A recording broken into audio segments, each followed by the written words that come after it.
Hi, Falcons. Welcome to another episode of Squawk on the Block. I'm Jada. And I'm Cooper.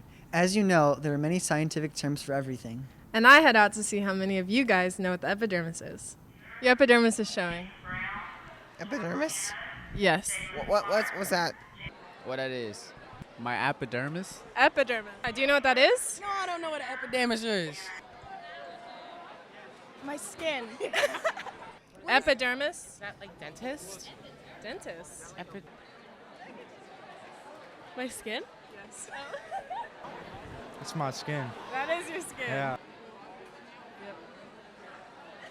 I don't know if it means your face, but it's on your face. Your nose? It's on your nose. My skin. My skin. Yeah! My epidermis? Yeah. It's my epidermis. Yeah, it's your skin. All right, so my skin's showing. Yes. Guys, Adrenaline? epidermis is your skin. Oh. Good to know. Okay. It's my skin. Yeah. Your epidermis is showing. My what? Your epidermis. Oh, you mean my skin? Your skin. Oh my god. Okay, so I'm just gonna leave it open. Another thing you may not have known is Dunkin Donuts now sells bags of bacon. We sent Ethan out to bring home the bacon. Everyone loves bacon, but it's always secondary to the main meal. And now, with Dunkin's new snacking bacon, it's the main course. Dunkin's new meal was designed as the perfect afternoon treat. With its cheap price and convenient size, it's great for anyone who wants a quick, late-day snack. Let's see what some of the cast members of Squawk on the Block think of this new menu item. That's a little bit spicy. Nothing I can't handle, of course. Oh yeah, you're gonna try it. I'm a vegan, and that's the best bacon that I've tasted. You can say, thanks. It's a big piece. Okay. She had the biggest piece. It's really good. Wow. Dude, I get so embarrassed, but I like It's kind of spicy, but like really bacony. Dunkin Donuts. Bacon in a bag. This is outstanding. This is the best tasting pig I've ever had in my entire life. I kiss this pig. If you're ever just craving bacon, make sure to stop by Dunkin' Donuts. That was the best bacon I've ever had. Yeah, it was pretty good. A little spicy, just like one of our star players in the softball field. Brandon Hurtado has her story. Sydney Johnson is a junior here at Naville on our girls softball team. Softball has been a big part of her life and continues to be to this day. And developing relationships with teammates is a big part of that. I do it almost every day, and it's where I met most of my friends. When Sydney gets hot, she's infectious, and she brings the girls along with her as well when she does that. Her energy on the field is contagious. Her motivation to push more and more every day helps her be a team leader. I've been playing for almost 10 years now, so I know the game very well, and I always have a lot of energy, and I'm always talking on the field. Yes, in certain ways I do think she's a team leader. She's vocal out on the field, which is what I like. I don't see a lot of the off-the-field stuff, because they're doing stuff on their own. But on the field, she seems to be very vocal and tries to lead the team in the correct way. With each year that she plays, Sydney gets better in all aspects of the game. I've learned how to be more of a team player and the importance of team bonding. And my coaches have really helped me in not getting into my head during the game and just playing. She's a very hard worker. With age, she's getting better with responding to adversity. You can talk to her about stuff and she responds a little more. Each year that she's gotten older, she's getting better with that. On and off the field, Sydney is hardworking. Sydney hopes that all her hard work will lead to her dream of playing in college at USC Upstate. For Squawk on the Block, I'm Brandon Hurtado.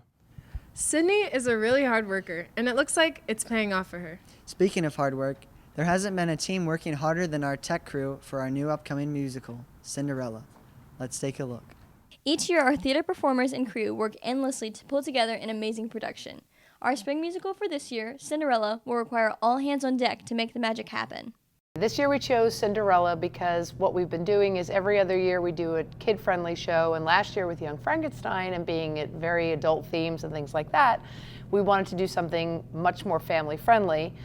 Cinderella will be running March 12th through the 15th with a student rush on March 13th for $5. The biggest challenge this year, I think, was the way we decided to do the costumes. So what we had to do is take a lot of the stuff that we already had in the closet and repurpose them. With all of the iconic costumes that come along with Cinderella, The students on costume crew are working to create amazing pieces to suit each character and live up to the familiar storyline. We are going to make quite a few costumes for Cinderella. We are making 2 ball gown dresses for her and 2 peasant costumes for her, along with some other cool knickknacks. That's going to be a surprise later. Invite your family and friends to come support our theater program and enjoy a magical performance. For Squawk on the Block, I'm Ashley Keller. Thanks, Ashley, but it doesn't end there. This year, there will be a live orchestra for this production. I had a chance to take a behind-the-scenes look at the preparation. If you've been looking forward to the musical this year, then you'll be glad to hear that there will be a live orchestra performing alongside for the first time in school history. The spring musical is different than previous years because this year we actually have a live orchestra in the pit, which instead in the past we've only ever had like a backing track coming through the speakers, and this time it's going to be live. They are finally able to have a live orchestra this year because everything finally lined up. It's always been specifically Dr. Ramsey's dream to have an orchestra live in the pit. The opportunity to lead a student orchestra is always something I wanted to do. We pursued it for several years and been unable for a number of different reasons. We were very excited that it worked out this time, and I love working with the kids and making great music and giving the cast an opportunity to sing with live instruments under them. The orchestra will enhance the overall experience of the musical and hopefully be able to happen every year.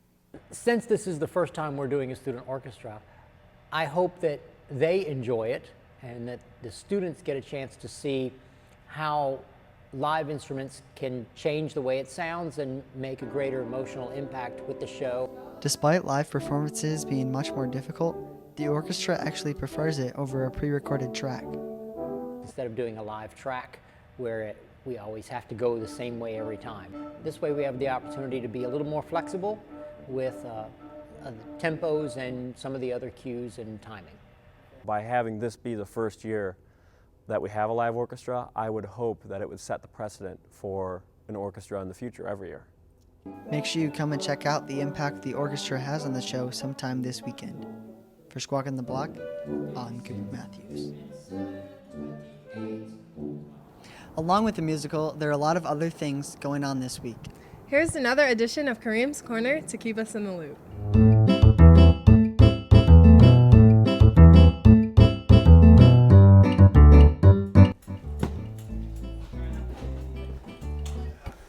Come out and support our baseball boys tomorrow at 6 against Louisville. Batter up! Yeah. Just pretend that's lacrosse. Our girls' lax team is playing Monday against Bythewood on 6:30. Show them who's boss, female Falcons. Seniors, this is your last days of freedom. Repeat, this is your last days of freedom. Because come Monday, senior assassin's about to start. So go buy your water guns and trust no one. For Squawk on the Block, I'm Kareem Mar, and you got dominated.